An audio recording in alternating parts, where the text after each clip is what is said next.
Hey y'all, and welcome back to my channel. Thank you guys for joining me for another video. Today we are actually going to kind of take a step back and we're actually going to kind of do a basic 101 class on different tools used to make jewelry, as well as the findings that I use most commonly for making jewelry for myself and for resale, or just whatever. So pardon the dog, she has decided that she is going to make lots of noise for some reason. So if you hear anything, that's just Sadie being Sadie. Okay, so to start off with, we're actually going to kind of go over the tools. And the ones that I use, I can't honestly remember who makes them, other than that I get them at Firemountain Gems, and I believe they still have the kit that I have, or the set that I have. So I will look that up, and if I can find it, I will actually post it for you in the description below. Firemountain Gems is also where I typically get most of my findings for making jewelry. So that's kind of how that is. I have made jewelry for about, well, professionally, I have made jewelry for about 18 years, I think, 17 or 18 years, maybe a little longer. And I have made jewelry, restringing things, repurposing things since I was very young. So all in all, I have quite a lot of experience. So it's kind of where I'm coming at it from is, as someone that has made jewelry both personally and professionally. It's just something I really enjoy doing, and so let's just go ahead and jump on into it, I guess. So the first pair of pliers we have they're called chain nose, and you'll notice that unlike common pliers, they do not have any teeth in the jaw. So these are actually smooth jaw pliers. And because of this little apparatus here, they're actually quite comfortable in the hand, and they do open on their own. So I like that a lot. So again, these are just the chain nose, also known as needle nose pliers, but again, they do not have the teeth in the jaw. The next ones I have are a bent nose plier, or a bent nose chain nose plier, a bent chain nose plier, and again, no teeth in the jaws. And of course, as you can see, these have the bend to them, which makes them really handy for opening things like jump rings, and doing any kind of like wire wrapping, that sort of thing. The next pair of pliers that I have are actually round nose pliers, and these are awesome for making loops, and it's primarily what I use them for, actually, is for making loops or fixing anything that has a loop that needs to be kind of adjusted a little bit to maybe help with the roundness of that item. These are called flat nose pliers, and of course, because they have the flat nose to them, and as you can see, these are really handy for holding on to wire wrapping, for smoothing things out. I use them to help straighten head pins or eye pins. They're actually extremely useful. I use them for all kinds of things, and as I make more videos making jewelry, you'll actually get to see them quite a bit more. Lastly, I have my cutters. So this is actually, they're commonly referred to as like diagonal cutters or dikes, but these are diagonal cutters, and I use them to trim head pins, to get in really close when I need to make a loop and get that cut. And then I also have these, which I call flush cutters, because it's actually what they're called. However, my son always tells me they are not flush cutters because they don't cut anything flush, but that's just what they're called. So I'm not really sure why, but that is what they are. And so that's the other pair.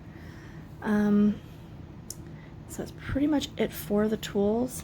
And like I said, once I can figure out what actual kit I have, I will go ahead and I will link that down below for you so that you can take a look at those. And then from here, we're going to go ahead and move into the findings. And so I'll go ahead and set this aside, and then I will be right back. Okay, so to start off with the different types of findings that I use all the time, we'll actually start with, let's let's see, we'll go with ear wires, I guess, because they're right here. These are your typical ear wires that most of us are really familiar with when you buy jewelry at the store. This is actually called a ball and coil ear wire. And you can probably see why, because it has the little coiled area here, and then it has the ball on it. This is a type of coil ear wire, and I typically like really small ear wires because I like to showcase the jewelry, like the actual gemstones, crystals, whatever it happens to be, more so than the ear wire. But you can get ear wires in all different kinds of shapes and all different types of metals.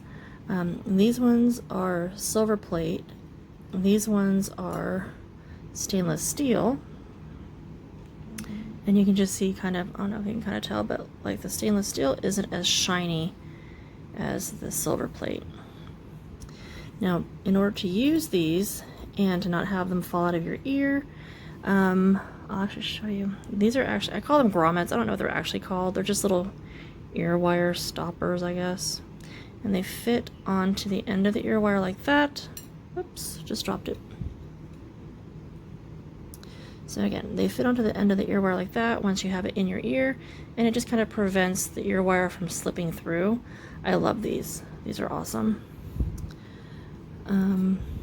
These here, let's see, well actually we'll go to this one.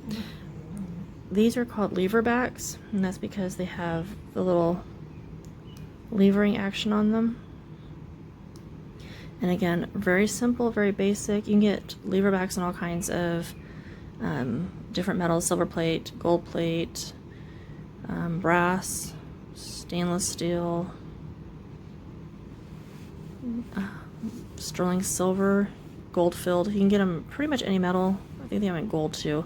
I don't typically use 14 karat gold. I will use sterling silver. I'll use the silver plate, gold plate, copper, but sterling silver is about as expensive as I go to make jewelry, just because most people don't want to pay that much, to be honest with you. And these have an opening right here, and so when you go to put, you know, whatever on them, you just twist it to the side and that opens it up. So I don't know if you can see that or not, but very simple, very basic, and those are lever backs. These are ball studs with a loop. And so they have, you know, your typical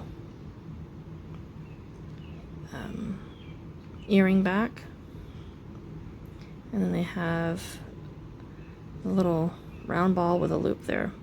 This loop does not open, unlike this one. These don't open, so you actually have to, when you go to make your earring, you have to take that into consideration. Okay, so then we'll go to, we'll try and tilt the plate a little bit. Alright, this is, it's called a spring ring clasp. And these are pretty much standard on a lot of jewelry that you'll buy in most stores. It's one of the least expensive options for a clasp, and they're used quite commonly on a lot of lesser expensive, like jewelry that costs a lot less. Kids jewelry, they're very, very common to use. And you have to use these with either a chain tab or a jump ring, because it has to be able to connect to something. So just a little spring action, and that's what makes that work. Just kind of a step up from the spring ring is the lobster clasp. And lobster claw clasps, because they look kind of like a lobster claw, I got its name, are pretty standard also in a lot of jewelry applications. Yeah, but you can also, just like with the spring ring, you can get these in all the metal types that you can think of, and same with lobster claws. They're also a little bit more secure than the spring rings.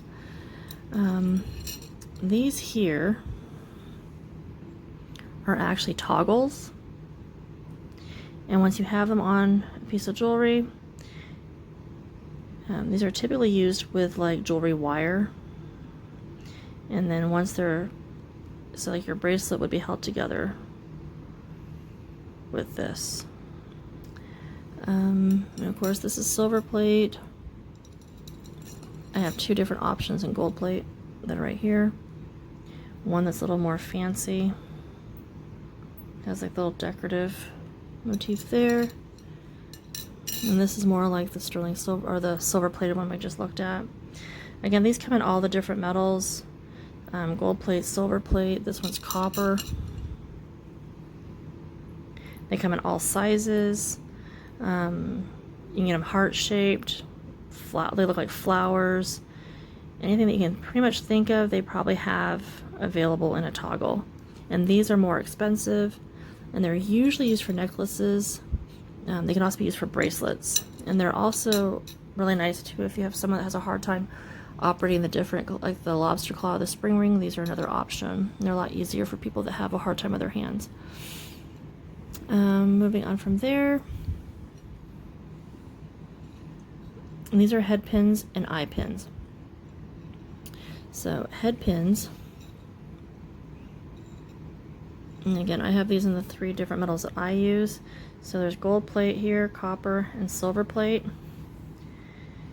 And if it'll focus, they have what looks kind of like a nail head on the end of them, and that's so whatever you're stringing onto them or putting on them doesn't fall off the end of the wire. So that's that. Oops. And then to go along with that, these are the eye pins, and of course because they have an eye at the end. And this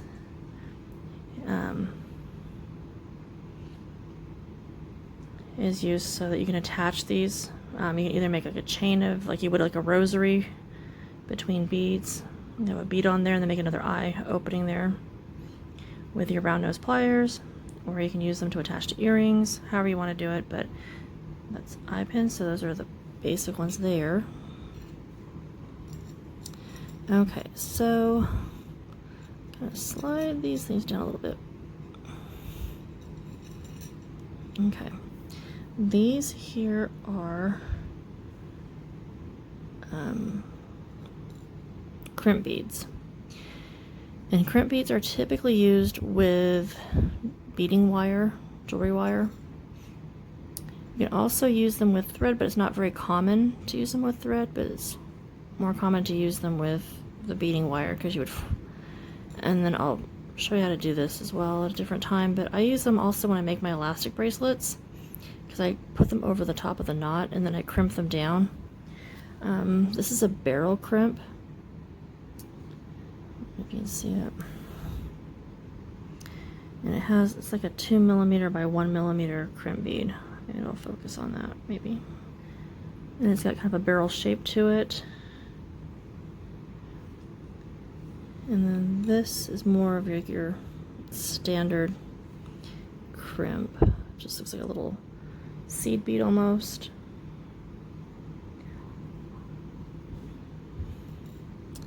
Those are those little earring stoppers. Okay. I do have gold jump rings somewhere. I couldn't find them. But these are silver plated jump rings, and these are brass jump rings.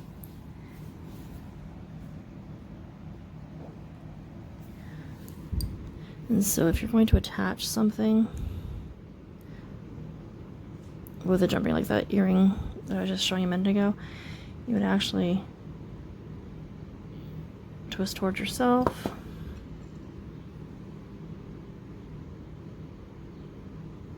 You can loop it through. And you just close it back up. That's a jump ring. I've seen people use larger jump rings to make chainmail. It's pretty cool. And then last but not least, I have, these are called,